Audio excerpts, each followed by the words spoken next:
कायोत्सर्ग, काया का भी उत्सर्ग करना है। तो पहला प्रश्न तो यह, शरीर का उत्सर्ग क्यों करना है?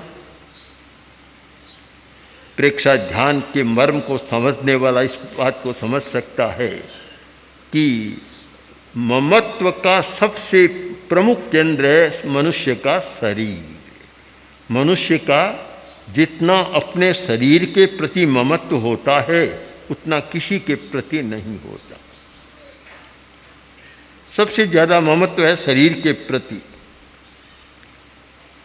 तो जब तक वह शरीर का ये विसर्जन नहीं करेगा, शरीर का उत्सर्ग या त्याग नहीं करेगा, तब तक साधना का रास्ता तो खुलता ही नहीं है, दरवाज़ा बंद ही रहता है। सबसे पहले शरीर को ध्यान देना है। 3 प्रकार के परिग्रह स्थानांग सूत्र में बतलाए गए हैं। उपधि, शरीर और कर्म। कर्म परिग्रह, और जो उपधि है वस्त्र आदि ये परिग्रह, किंतु पहला है शरीर। शरीर परिग्रह, जब तक उसको हम पकड़े रखेंगे तब तक शांति की बात और स्वार्थ विसर्जन की बात आ नहीं सकती। सबसे पहले कायोत्सर्ग करो। कुछ लोग जानना चाहते हैं, बहुत बार पूछते रहते हैं कि प्रेक्षा ध्यान का मूल तत्व क्या है? मूल तत्व, आधारभूत तत्व क्या है? हमारा उत्तर है कायोत्सर्ग। कायोत्सर्ग उसका आधारभूत तत्व है। साधना का आदि बिंदु है कायोत्सर्ग, साधना का मध्य बिंदु है कायोत्सर्ग, और साधना का अंतिम बिंदु है कायोत्सर्ग। कोई मुक्त होगा काया का उत्सर्ग करके ही तो मुक्त होगा। जब तक शरीरधारी है मुक्त हो नहीं सकता। शरीर को त्याग करेगा तब मुक्त होगा। कायोत्सर्ग बड़ा महत्वपूर्ण तत्व है। कायोत्सर्ग मन का भी है, यानी मन की चेष्टा को शांत करना, शिथिल करना, मन का कायोत्सर्ग हो गया।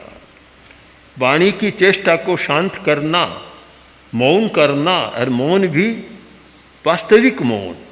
एक तो होती है औपचारिक मौन, एक वास्तविक मौन। औपचारिक मौन तो यह है कि बोला नहीं, किंतु इशारे इतने किए कि बोलने की कसर निकाली, या मौन में हूँ इतने किए कि शायद बोलने में जोर नहीं पड़ता, उससे ज़्यादा दिमाग को जोर पड़ गया। अथवा बार बार लिख कर देता है, तो बात तो वही हो गई, शब्दों का व्यापार। बोलता तो भी शब्द का व्यापार, लिख कर दिया तो भी शब्द का व्यापार। चिंतन तो करना ही पड़ा, और स्वर यंत्र को तो उतना सक्रिय होना ही होता है। और जब स्वर यंत्र सक्रिय है तो वास्तविक मौन नहीं होती। वास्तविक मौन है कंठ का कायोत्सर्ग।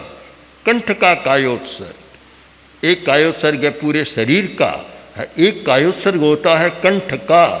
कंठ का कायोत्सर्ग, इसका मतलब है कि स्वर यंत्र को शिथिल कर देना। जब स्वर यंत्र शिथिल है तब वास्तव में मौन होता है। मन में बोलने की भावना है, शब्दों का व्यापार चल रहा है, और इशारा भी कर रहा है, जता रहा है।